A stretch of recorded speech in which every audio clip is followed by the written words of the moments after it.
that little mouse, 'cause I'm an albatross.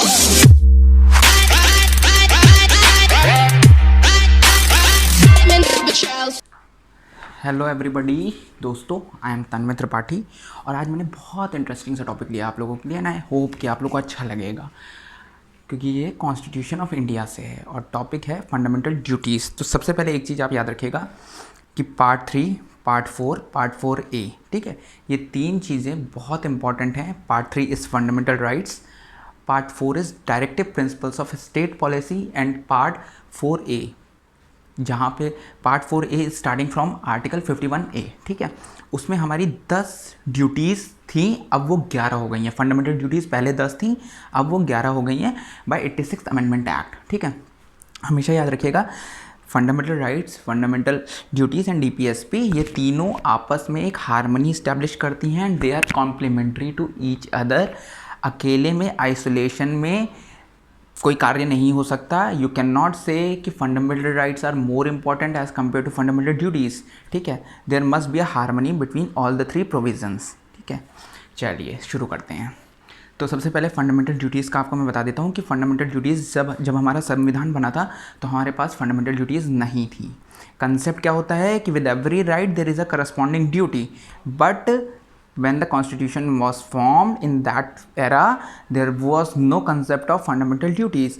fundamental duties जो हैं वो हमारी 42nd amendment act 1976 में USSR में कंसेप्ट था फंडामेंटल ड्यूटीज़ का, वहाँ से हमने लिया है ये, ठीक है। और ये जो कंसेप्ट आया फंडामेंटल ड्यूटीज़ का 1976 में, इसके लिए कमेटी बैठाई गई थी जिसका नाम था स्वर्ण सिंह कमेटी। 2 कमेटीज़ के नाम आपको याद रखने हैं, पहला स्वर्ण सिंह कमेटी और दूसरा जस्टिस वर्मा कमेटी। दोनों के बारे में मैं आपको बताऊंगा, ठीक है।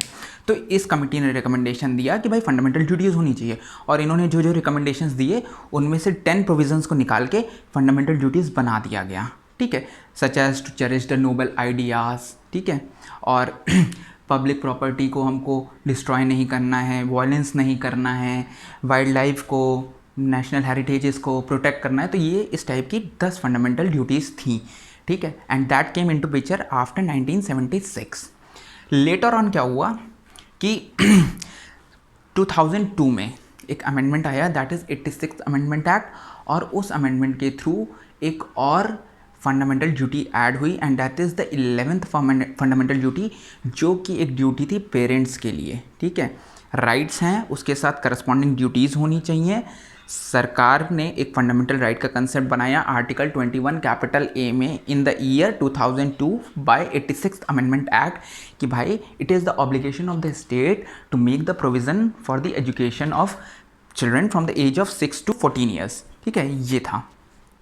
और सेम अमेंडमेंट के through 11th fundamental duty add की गई और उसमें क्या था कि the parents of the children should be compelled, और there should be a duty और obligation on them to send their childrens to school, ठीक है। ये कंसेप्ट आया कि भाई अगर राइट्स हैं आपके पास कि आपको इंफ्रास्ट्रक्चर दिया जाए, स्टेट गवर्नमेंट ये सब कुछ आपको प्रोवाइड करे, एक पर्टिकुलर स्टेट सारी इंफ्रास्ट्रक्चर आपको दे रहा है, तो पेरेंट्स के ऊपर भी एक ऑब्लिगेशन होना चाहिए कि they should send their child to a school, ठीक है। तो इस संदर्भ में ये आया था, 11th फंडामेंटल ड्यूटी ऐड हुआ था, ठीक है। And that is added by 86th amendment act in the year 2002। ये प्री का क्वेश्चन है। अब मैं आपको बता रहा था सरदार स्वर्ण सिंह कमेटी के रिकमेंडेशन से 10 प्रोविजंस ले लिए गए और उनको फंडामेंटल ड्यूटीज़ बना दिया गया। कौन से प्रोविजंस नहीं लिए गए, अगर आप ये याद रख लेंगे तो आपका आंसर भी अच्छा हो जाएगा और आपको पता होना चाहिए बीइंग अ लॉ स्टूडेंट, ठीक है। सबसे पहला ये था कि उन्होंने ये भी बोला था कि जो फंडामेंटल ड्यूटीज़ नहीं फॉलो करते हैं या ओबे नहीं करते हैं उनके लिए पेनल्टी होनी चाहिए या पनिशमेंट होनी चाहिए, ठीक है, जो कि नहीं लिया, ठीक है। This recommendation was not followed, ठीक है, was not imbibed in the concept of fundamental duties. दूसरा कंसेप्ट ये था कि जो पनिशमेंट देगी, पार्लियामेंट ने जो भी पनिशमेंट दिया है कि भाई ये पनिशमेंट होनी चाहिए अगर कोई फंडामेंटल ड्यूटीज़ को नहीं फॉलो करता है, तो उस पर कोर्ट क्वेश्चन नहीं उठाएगा, ठीक है, ये भी नहीं फॉलो हुआ। और तीसरी द मोस्ट इम्पॉर्टेंट की ड्यूटी टू पे टैक्स, उनका रिकमेंडेशन था कि टैक्स पे करने के लिए लोगों को ऑब्लिगेटरी प्रोविजंस बनाए जाएं जिससे कि लोग टैक्स दें, ठीक है। तो ये 3 चीज़ें नहीं फॉलो हुई हैं। लेटर ऑन एक चीज़ हमेशा याद रखिएगा, जो मैंने अभी आपको बताया था कि स्टेट के पास हमारा एक फंडामेंटल राइट है, और अगर स्टेट इंफ्रास्ट्रक्चर नहीं देता है तो हम रिट जुरिस्डिक्शन में जा सकते हैं, ठीक है, कि this is our fundamental right and we are not getting the right to education, तो स्टेट के अगेंस्ट हम जा सकते हैं, ठीक है, रिट में।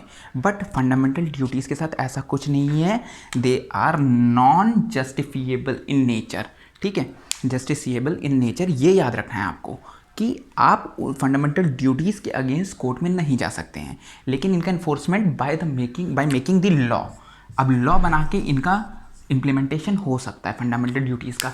जैसे कि आपको वायलेंस नहीं करना है, ठीक है, तो वायलेंस के अगेंस्ट लॉ बन गया, या फिर आपको वाइल्ड लाइफ प्रोटेक्शन को एक्ट बना, जैसे कि वाइल्ड लाइफ प्रोटेक्शन एक्ट, तो उसमें क्या था कि वाइल्ड लाइफ को प्रोटेक्ट करना है, तो फंडामेंटल ड्यूटी है ये concept, and we can not go in writ, but still सरकार ने क्या किया, उस चीज़ को इंप्लीमेंट करने के लिए एक लॉ बना दिया।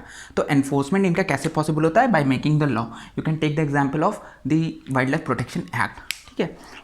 तीसरी चीज़, जो इंपॉर्टेंट केसेस हैं फंडामेंटल ड्यूटीज़ के, वो 2 केसेस आपको याद रखने हैं। पहला तो यूनियन ऑफ इंडिया वर्सेस नवीन जिंदल, और केसेस भी आपको मिलते हैं और उनके फैक्ट्स आपको अच्छे से समझ में आते हैं, जिनको आप अच्छे से यूज़ कर सकते हैं, तो आप उनको भी ऐड ऑन कर लीजिएगा, ठीक है। Naveen Jindal versus union of India में क्या हुआ था कि right to host the national flag, अगर हम अपने घर पे नेशनल फ्लैग लहराना चाहते हैं, फहराना चाहते हैं, तो क्या हम कर सकते हैं ऐसा?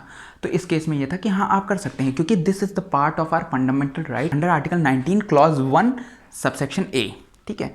Freedom of speech and expression में ये चीज़ ऐड ऑन हुई थी कि हाँ आप कर सकते हैं, ठीक है, आप नेशनल फ्लैग लहरा सकते हैं, क्योंकि वो आपका फंडामेंटल राइट है, freedom of speech and expression.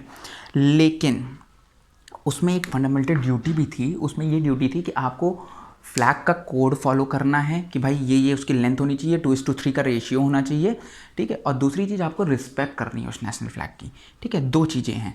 तो यहाँ पे क्या हुआ कि इस केस के थ्रू ये बताया गया कि कैसे फंडामेंटल ड्यूटीज़ को ऑब्लिगेटरी बनाया जाए या उनको इम्प्लीमेंट करा जाए, ठीक है। दूसरा केस था Ranganath मिर्सा versus union of India. ये केस इसलिए इम्पॉर्टेंट है कि जो दूसरी रिपोर्ट आई थी, अटल बिहारी वाजपेयी जी की गवर्नमेंट थी उस समय 1999 में, जस्टिस JS वर्मा कमेटी बनी थी, ठीक है। उस कमेटी ने रिकमेंडेशंस दिए थे, अच्छे अच्छे रिकमेंडेशंस दिए थे। तो इस केस में उस कमेटी के कुछ रिकमेंडेशंस को अप्रिशिएट किया था और एक्नॉलेज किया था सुप्रीम कोर्ट ने, ठीक है। और उन्होंने ये बोला था, रिकमेंडेशन में था कमेटी के, कि फंडामेंटल ड्यूटीज़ बना दी गई हैं, लेकिन बनाना is not the only step. हमको लोगों को अवेयर करना चाहिए कि भाई फंडामेंटल ड्यूटीज़ को फॉलो करना है। अगर आप अपने राइट्स इंजॉय करने के लिए बैठे हो as a citizen of India, तो आपके कुछ करस्पॉन्डिंग ड्यूटीज़ भी हैं।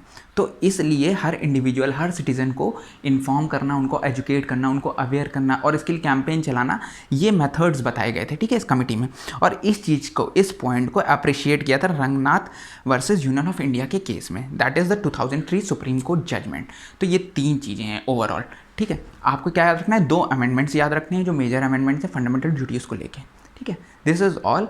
इससे ज़्यादा अगर कुछ इलेबोरेटिव इलस्ट्रेशंस चाहिए आपको, तो प्लीज़ लेट मी नो, ठीक है, इन द कमेंट बॉक्स, और you can direct message me also.